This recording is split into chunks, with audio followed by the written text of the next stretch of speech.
I basically stopped listening to his lectures, and only followed the material at that point. What is the most hilariously incorrect thing a teacher told your class? If a bug was in an airplane, it would not be able to fly forward because it could not fly faster than the plane was moving. They were relatively wrong. Past tense of drink is dranked.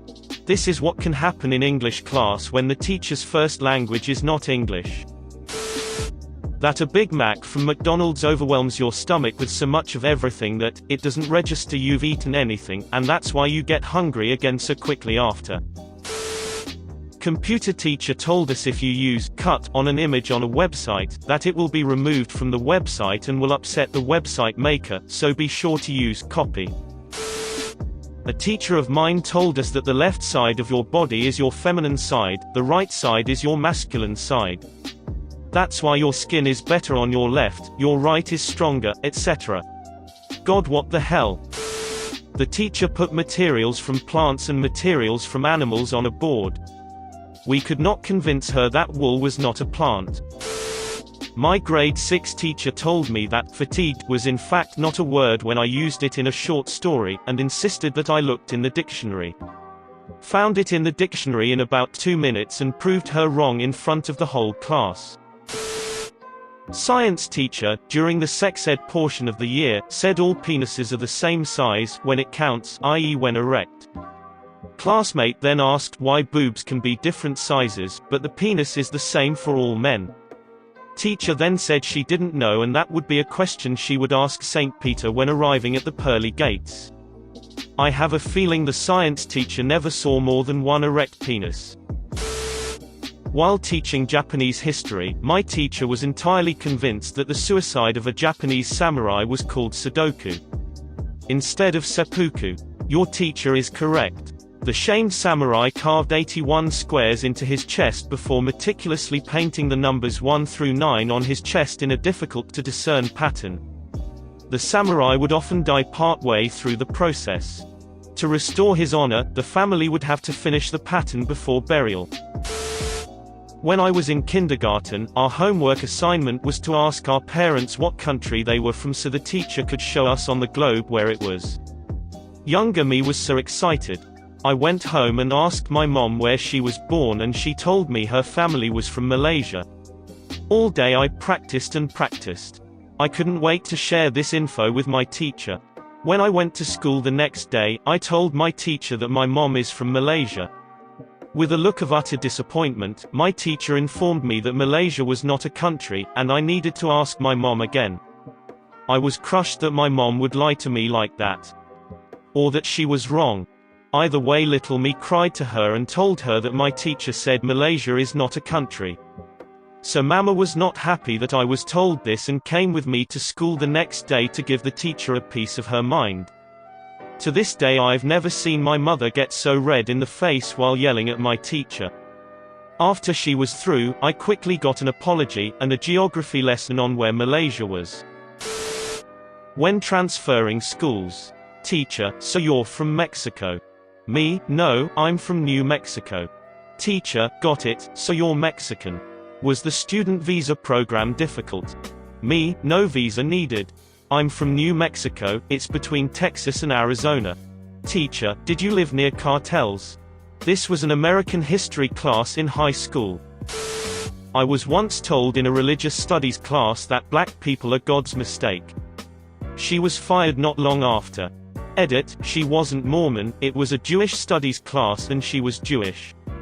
Also, as a proud Jew, I feel like I should point out that this is very much not the view of Judaism or of most Jews. She was just a bit insane. Also, I don't believe this stemmed from an underlying belief that God can make mistakes, but just a lack of understanding of Judaism and of common sense. I grew up in England but did part of my high school in the US. One of the teachers there organized a thing where we volunteered to read stories to elementary school kids. After reading my story, I guess the teacher felt the need to make note of my accent to the class. She asked me to tell the kids where I was from. I said, I'm from England, and she did that thing teachers do where she repeats the info to the kids, but she says, did you hear that, kids? She's from England, that's in London. I tried a little bit of a correction, actually, I'm from England, and she just repeats to the kids, yes kids, England, that's in London.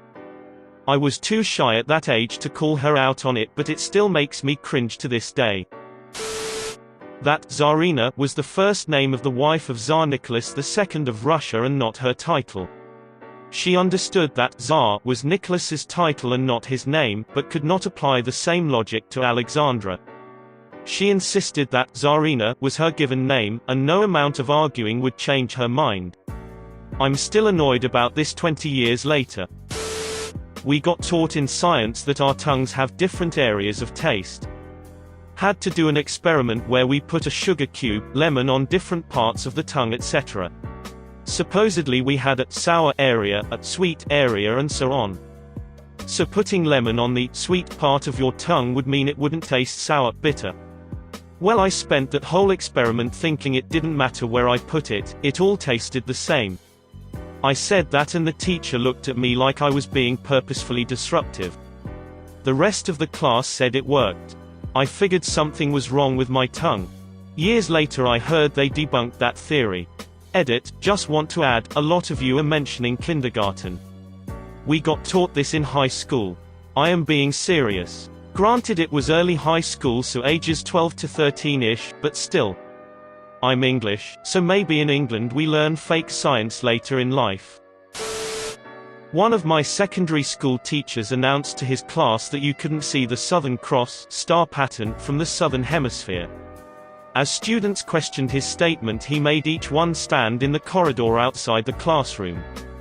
With most of the class standing in the corridor, the principal walked past and asked why we were all there.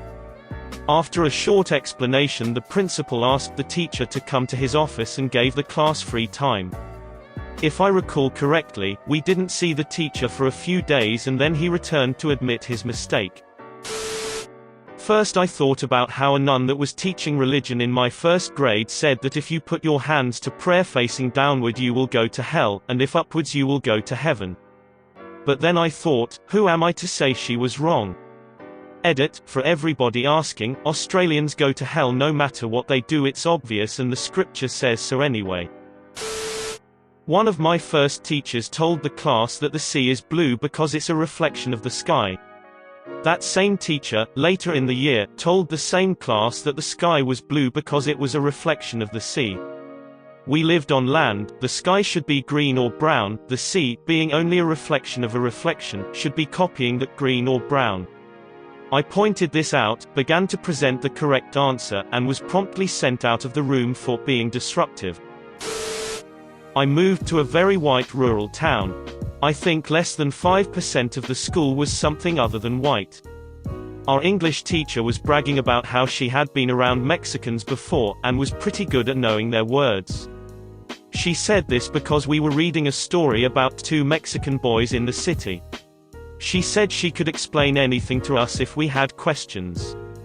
Reading out loud, a kid got stuck on the word essay. She quickly interjected, "Oh, I think you pronounce it EC, I think they just made it up, like their own nickname. I am Mexican. It's pronounced like essay and it's equal to bro or man." The actual text read, "What's up essay?" The worst part was it had an asterisk next to it, and said what it was off to the side. College professor told the class that men who get married under the age of 25 are only doing it for sex, and any man over 25 who isn't married is addicted to porn. That's why they aren't married. He also at another time said he would never let any of his brothers watch his kids, because statistically uncles are more likely to molest their nieces or nephews.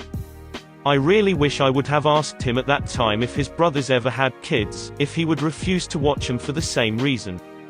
I basically stopped listening to his lectures, and only followed the material at that point.